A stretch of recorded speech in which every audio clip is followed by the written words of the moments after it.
Hello there, welcome to the Saroy channel, wherever you are in the world, and so much love to each and every one of you. How are you doing? I do hope you're doing great. I'm doing fantastic, thank you very much. And once again, we've got an amazing story for you tonight, so I'm so glad you've joined me. And let's get started with tonight's story. Dear Sarah, and all your lovely listeners, the 5th of May 1983 is a date I shan't ever forget in a hurry. It is indignantly seared in my memory, with a permanent prominence of a birthmark or a sailor's tattoo. Ostensibly, there are some things that can ride rhythmically through the passage of time, like a glass bottle on the ocean that contains a secret message inside its core. The perilous storms beat against the bottle vigorously as it rides the waves, frolics among the dolphins, swims next to the orcas, and narrowly escapes being swallowed with the plankton by a sperm whale. Yet the bottle remains unbroken. The message inside the bottle stays as dry as it was on the day it was first written. And no matter how tempestuous the current, this precious bottle stays perfectly intact and refuses to break. My memory of that extraordinary day in 1983 is as conspicuous as that. It stands out prominently in my memory, as saliently as a shark fin in the ocean that you just can't miss, nor can you ever forget. It is a palpable, striking memory that refuses to fade. In its crystal clear clarity, I can go back to that day as if I'm reeling back the ribbon of a video recorder. I can see myself as a 12-year-old boy again, with my little 8-year-old brother Rolf, and I feel as if I'd taken a time machine and gone back, journeying over 40 years. I can smell the fragrant bouquet of the alpine flowers, feel the cool breeze caressing my cheeks, hear the loud sounds of the obstreperous water crashing violently against the rocks of the stream, and I can feel my little feet running in the ice-cold water, as if it happened just yesterday. At the time, me and my brother Rolf were staying with my aunt and uncle at their cabin, which they visited during the year to escape the thriving, bustling throb of the Big Apple. While they loved living in New York, once in a while my aunt and uncle would retreat to their cabin, like two fatigued bears who wanted to hibernate from the hectic chaos and fast pace of city life, taking refuge in the healing powers of the natural world. My uncle likened his trips to the cabin as like an oxygen chamber, whereby he'd refresh himself in the countryside, so that when he returned to New York he was invigorated and recharged, like a rusty battery that is replaced with a brand new one, and can then perform again to its greatest capacity. My whole family was from New York. My uncle and aunt lived in an apartment only streets away from us in Manhattan, in Park Square, in Washington Heights. My mother was very close to her brother, my Uncle Huck, and so we practically lived in each other's pockets. So for me and my brother Rolf, my uncle and aunt were an extension of our own family. My incredulous story began when my parents had decided to go abroad, and in those days going overseas was not as common as it is today. It was a big deal. Indeed, if you were going abroad, people would be green with envy, complain that you were so terribly lucky, or they would consider you exceedingly wealthy to engage in such a privilege. It is not like today, when going abroad is so much more commonplace. My parents were going on an African safari. This was a holiday my parents had dreamed about for years and years. My father had such a huge fascination for Africa, and he was beguiled by the African lion. He would spend hours watching Richard Attenborough's wildlife documentaries on television. Indeed, he would be so riveted by all the hunts across the great expanse of savannah and the vast open plains of the African wilderness. The most moving times for my dad on those documentaries is when a large, tired old lion, whose reign on the great African plains had finally come to an end, as a takeover had begun, with 2 or 3 robust, young, strong male lions, who were obviously brothers, would launch a fortuitous attack on the old lion, and kill all the lioness's cubs so that they could impregnate them with their seed. The old lion admitted defeat when he realized he was no match against these strong, robust young males. The old lion, so magnificent, so masterful, incredibly courageous, would have to walk away from his pack, licking his wounds so sorrowfully, to embrace a lonely life in the savannah. Many might be badly wounded, so much so that they find a spot to surrender their souls to the earth. Sometimes they were lucky enough that they would team up with another old male. I would see tears coming into my father's eyes, and believe me, I never saw my father cry, not about anything. That is how gripped he was by these documentaries. I remember one day he said to my mother, "I've had enough of watching these wildlife documentaries. We are going to Africa so that we don't have to watch the hunt from a television set, but we can watch one playing out in real life." My mother had cocked her head in amusement and said dreamily, "That would be nice, wouldn't it?" But I don't think for a single moment she actually believed it would happen. In those days you rarely heard of people taking outlandish holidays to Africa. "Do I look like I'm kidding?" my father had said. One thing I learnt about my father growing up was that he was never inclined to make idle statements. If he said he was going to do something, you better believe that it was already done. So I wonder why my mother doubted my father when he told her they'd go to Africa. By all accounts, several days later, true to form, my father returned home with an unvanquished triumphant smile on his face. In truth, he looked like the cat that had got the cream, and more besides. He gallantly presented my mother with a curiously intriguing manila envelope. Me and my brother came into the living room, wondering what on earth was going on. I think we both intuitively sensed the subtle fragrance of something slightly exciting on the wind. Perhaps on a subconscious level, we'd picked up my father's animated energy, which he managed to surreptitiously suppress from my mother, in order to keep the surprise. I think even my dad was taken aback by my mother's ecstatic reaction to this fortuitous surprise that she never saw coming.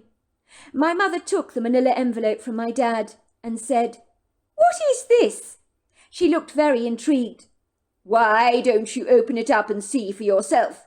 my father had said, with an unreadable expression on his face. But I could see his spirited eyes were so lively. So whatever he had presented my mother with was invariably something spectacular. "Call it an anniversary present if you like," he said. My mother raised a quizzical brow, giving my dad a funny look. "But our anniversary is only in 4 months' time." "Since when does anyone ever complain about getting an early anniversary present?" my father had chuckled. "What do they say? Don't look a gift horse in the mouth." "Very well," said my mother. "When you put it like that, how can I possibly refuse?"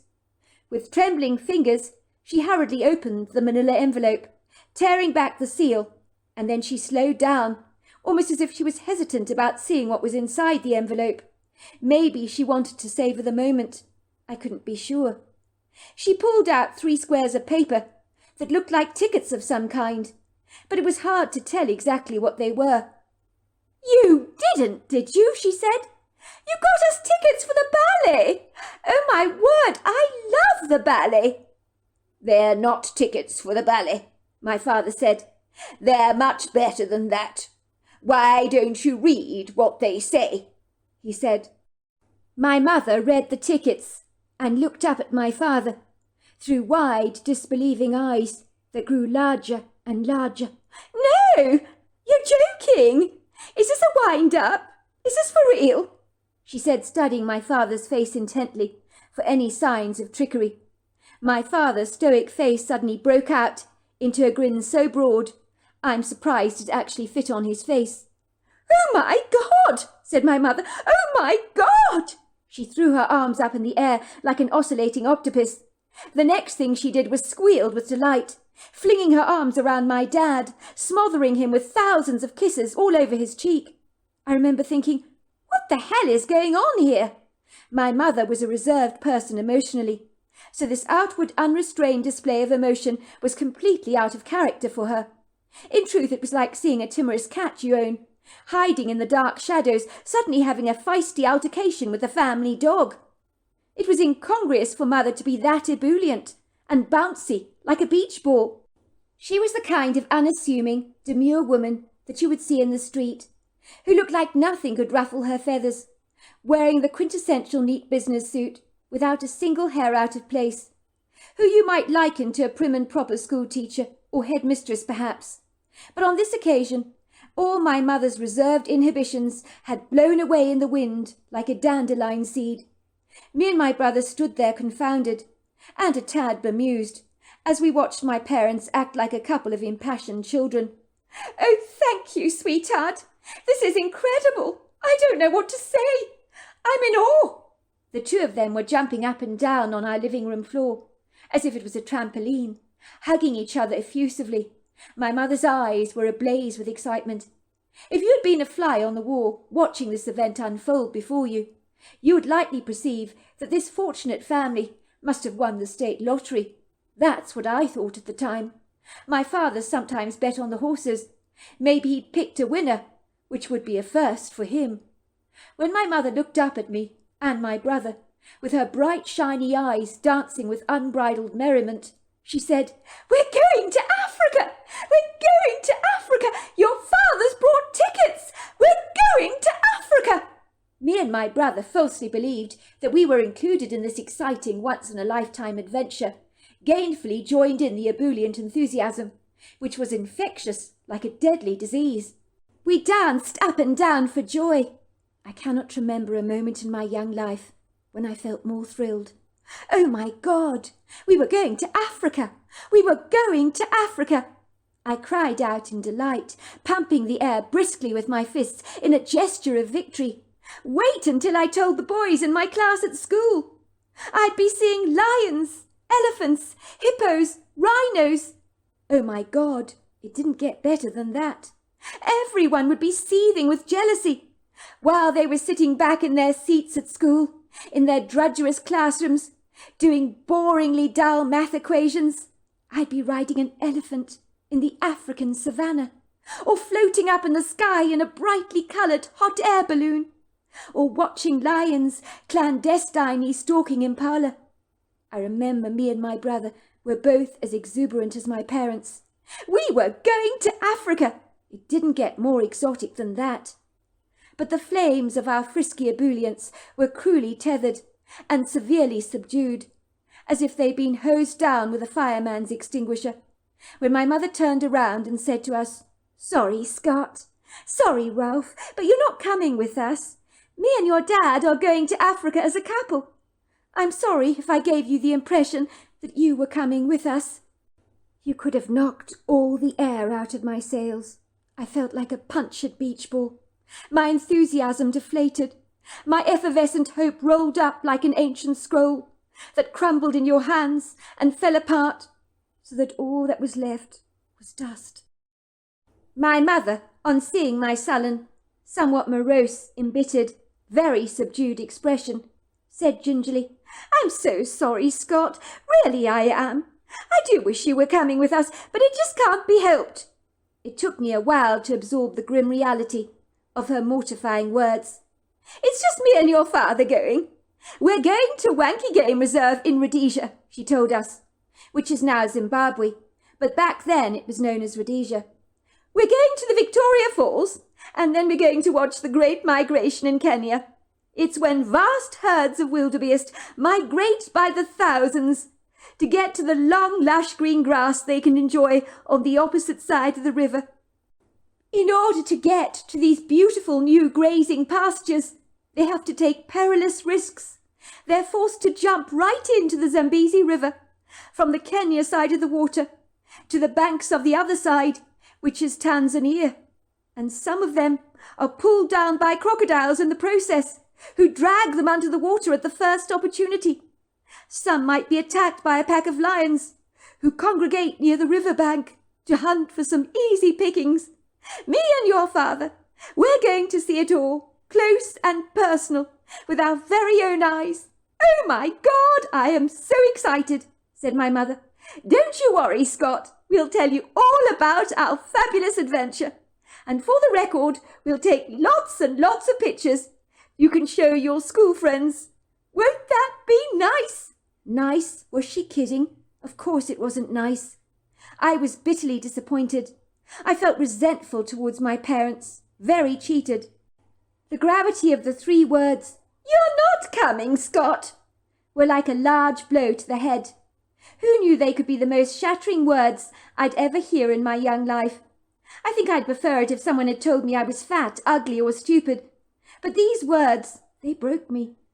My former high spirits were now restrained, like a suffocating choker chain on a dog. My chest tightened, my back stiffened, and it was all I could do not to burst into tears. I could feel my eyes were glistening, but I refused to cry. I was a big boy now, not a baby.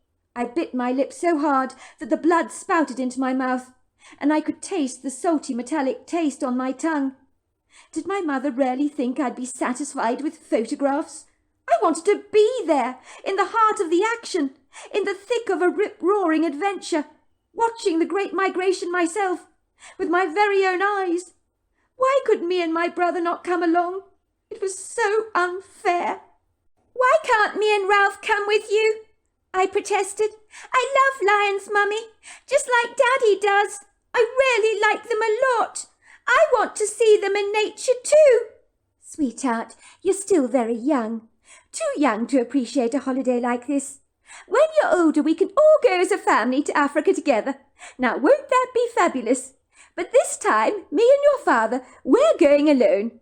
Besides, you need to go to school, don't you? We wouldn't want you falling behind on your work, would we?" Right, like that really mattered. I felt indignant. It wasn't fair. Why couldn't we come to Africa? Why were my parents being so mean? My schoolwork could easily be put on the back burner. I could easily catch up with that later. But a holiday to Africa, it only happened once in a lifetime. I don't think our teachers would begrudge us that life-enhancing experience. My mother may as well have hit me across the head with a wrecking ball. I felt decimated. "Scott, please don't look so desolate," said my mother, taking me lovingly in her arms. I pushed her away resentfully, gave her a nasty glare, and grabbed my brother by the hand. And together we dashed into our bedroom, taking refuge from my parents. I blocked the door, sliding a bookshelf across the floor, and barricading it so my mother couldn't come in after us. I didn't want her to see how upset I was. I cried my eyes out so that my bed sheets were soaked. I've never cried like that before or since. I was devastated not to be going to Africa. My 8-year-old brother was disappointed, but he wasn't nearly as gutted as I was. He was more resilient than me in that regard, and seemed to ride the storms of disappointment a hell of a lot better than I did. Ralph was positive as a young boy, always seeing the cup as full, even when it was clearly empty. "I don't want you to be sad, Scott," he said. "Please don't cry. It makes me really sad when you cry. I don't like it when you're sad. But you mustn't worry. You really mustn't worry. We can have fun when Mummy and Daddy are away. We can stay up late at night. We can eat many more sweeties, 'cause Mummy won't know about it, and I know Auntie Patsy won't mind if we eat lots and lots of naughty things, 'cause Auntie Patsy, well, she likes sweet things too." If my brother thought for a single moment that staying up late and eating a plethora of sweets was any consolation to me, he was sadly mistaken. I think my sheepish parents did feel bad that we weren't coming along with them, so my mother, feeling the recriminations of her guilt, tried to make amends with us by buying me an Indian headdress and a toy train that I'd always wanted, as well as indulging me and my brother in regular trips to the diner for waffles and ice cream. But I still was not ready to forgive her for discluding us. "Your Uncle Huck and Auntie Patsy will be taking care of the both of you while we're in Africa," she told us. "You'll be staying in their apartment here in Manhattan for the first week. You know, the one around the block from us. But the good news is they're also going to take you to stay at their stunning cabin, not too far from the Yellowstone National Park, for a 2-week break. So you will be having an adventure all of your own. Won't that be exciting?" I had heard a great deal about my uncle's cabin, that he'd bought from an old man called Mr. Billingham, who decided to sell the place after his wife died. "I have to sell my beloved cabin. I've thought about it long and hard. It seems like the right decision for me to make, along with the land, of course, that goes with it," he told my Uncle Huck. "I don't want to, of course. It makes me sad to stay here, you see.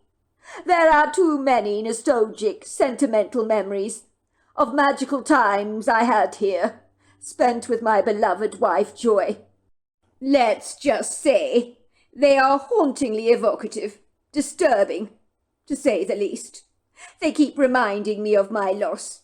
It is so much better if I move to a more compact, self-contained place, closer to town.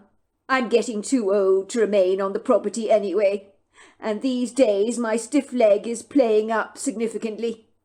My uncle described Mr. Bellingham as an interesting old man, with as many lines on his face that you might see on the palms of your hands. And he had these kind bear-like eyes that peered at you from beneath the folds of flesh. But his kind eyes were as interesting as the man himself. Like an old book, those eyes had a story to tell. He had taken my uncle discreetly to one side and said to him, "You seem like a very nice man, Mr. Lewis, and in the circumstances there is something confidential I need to tell you about the cabin." He then whispered to my uncle in a low voice, almost as if he was afraid someone might be eavesdropping on their conversation. "I feel I should warn you, before you make this purchase, that strange things have happened on this property. Things I cannot fathom or explain, and probably never will be able to do so. But you will find out about them sooner or later, I'm sure." "What do you mean, strange things?" my uncle had asked him. The old man had furrowed his wrinkled brow. In a long row of railway tracks, he paused for a brief moment, as if he was carefully choosing his words. He rubbed his finger across his rather distinguished white walrus moustache. "There are times you may feel as if you are being watched, and yet when you look around, nothing will be there. When it first happened to me and my wife, it frightened the life out of her. Not me so much. You might walk in the wood grove during the day and hear strange whistles that do not come from a bird. Believe me, I know the difference. On occasion I have heard strange whispers, chatting, and even enigmatic chanting, like what you might hear at a monk's monastery. We could never quite discern where the talking or chanting was coming from. We did try to follow the voices from time to time, but it was like chasing the wind or a never-ending mirage. We would ultimately always reach a dead end. The voices would suddenly stop. We could never find the source of those voices, or where on earth they were coming from. Sometimes they almost sounded disembodied, ethereal, if you know what I mean. Sometimes they sounded very close, as if the person talking to you was merely feet away from you, but no one was ever there. It sounds like people speaking in an ancient language, a language that none of us are acquainted with. The voices have depth. They boom like a powerful drum. Sometimes, if you walk into the woods, you sense you are being followed, but nothing is ever there. Me and my wife were convinced for a long time, and we still are convinced, that those woods are haunted, which is why we avoided them at night, as we observed dark, creeping shadows, and saw strange, unexplainable light orbs dancing between the trees. More curious still, sometimes we would hear strange knocking around the cabin. Sometimes the cabin itself was knocked by unseen hands, and the whispers were so close to the cabin, you would almost think someone was in the room with you, whispering to you. But again, no one was ever there. It would scare the living daylights out of my wife. At one point she was so scared she wanted to sell the cabin at once. But we weathered our fear, rode the storms of our trepidation, and in the end the strange phenomenon never bothered us, although I hasten to say it never went away. It's a little like when you move to a place with a lot of traffic. You can't get to sleep at night in the beginning because the noise is intolerable. Eventually you get used to it, and it doesn't bother you anymore. Sometimes you might not even hear it. The idiosyncratic things that have happened around our cabin over the years, we grew accustomed to. And in the end, this blessed cabin became like an intrinsic part of us. which is why it grieves my heart greatly to let go of this place. But I know it is the right thing to do, because it feels like I'm giving a big part of myself up. I did think of leaving the place in my will to my son Julian, but Julian works on the stock exchange. He's interested in fancy holidays abroad and trips to fabulous beaches around the world, always with palm trees and exotic cocktails, enjoying breathtaking sunsets, stuff like that. My cabin would not be of great interest to him, would probably be more like a noose around his neck, which is why I want to sell it to people who will truly appreciate it as much as me and my wife.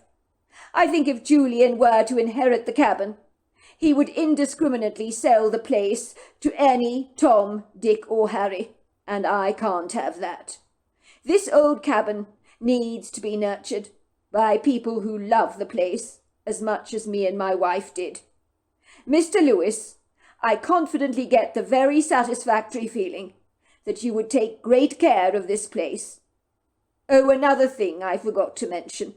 My wife Joy claimed to sometimes see a face with yellow eyes staring at her through the window.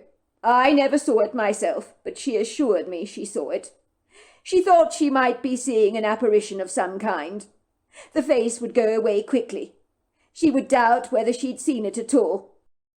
I think the land on this property may possibly be haunted. But I will say this, Mr. Lewis. Don't let that alarm you. This place beyond the outer worldly phenomena is breathtakingly beautiful. And let's just say, the strange, quirky things that happen here make the place all the more intriguing and inspiring. If you're interested in buying the cabin, I would be happy to sell it to you, Mr. Lewis. I have a very good feeling about you. Mr. Bellingham had sold his cabin to my Uncle Huck, without the help of estate agents. He claimed he was looking for the right buyers for the place, and he felt that my Uncle Huck was the perfect fit. My uncle had never shared the old man's slightly disturbing revelations to any of us, most especially Aunt Patsy, as he knew my aunt would be too scared to buy the place. Besides, Uncle Huck was not superstitious by any manner of means. He was an engineer by profession, so supernatural stuff did not float his boat, and he thought that there was always a practical explanation for the old man's claims. The strange face peering in at his wife could have easily been a black bear. The whistling in the woods, a bird. The feeling of being watched, well, that could mean a squirrel was just peering at them from the upper branches of a tree, which was why the old man and his wife had observed nothing. My uncle believed that the power of suggestion could do strange things to a man. If you perceived that a place was haunted, you might begin to see things that weren't actually there. The influences of a fertile human imagination can be extraordinary. After the old man had agreed to sell the cabin to my aunt and uncle, they had never looked back. Indeed, whenever the couple visited us at our apartment for dinner, the conversation would invariably always oscillate around the cabin that they had purchased, and how wonderful it was, and how buying the property had been the best decision of their lives. "Oh, you should see the place. It is utterly enchanting," my aunt would coo. "It's as pretty as a picture, like poetry in motion. You feel as if you've stepped into a fairy tale. Hansel and Gretel, eat your heart out," she would joke. "It sounds incredible," my mother would gush appreciatively. "I can't wait for you to invite us to the cabin to stay." If there was any icing on the very flat cake, it was that me and my brother would get to see my uncle's cabin before my parents did, and as far as I was concerned, that was a big plus.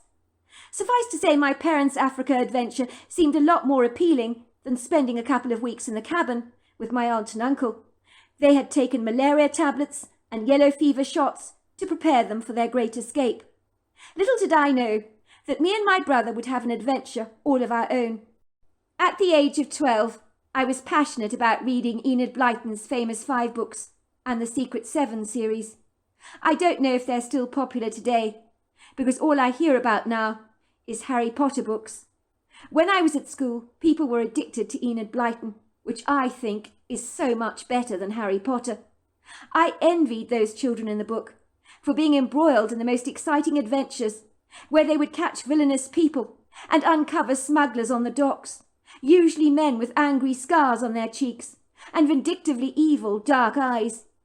It was like they lived in an exciting world where good triumphed over evil, and 12-year-old kids like myself became the quintessential heroes of the day. I wish that all these exciting things that happened in fictional stories could really happen in real life. Don't they say, be careful what you wish for, because it might just come true. Perhaps I should have paid better attention to that age-old adage. I was still very peeved with my parents going to Africa. Of course I was. There were no amount of waffles and ice cream, or surprise last-minute presents that would appease the sorrow in my heart.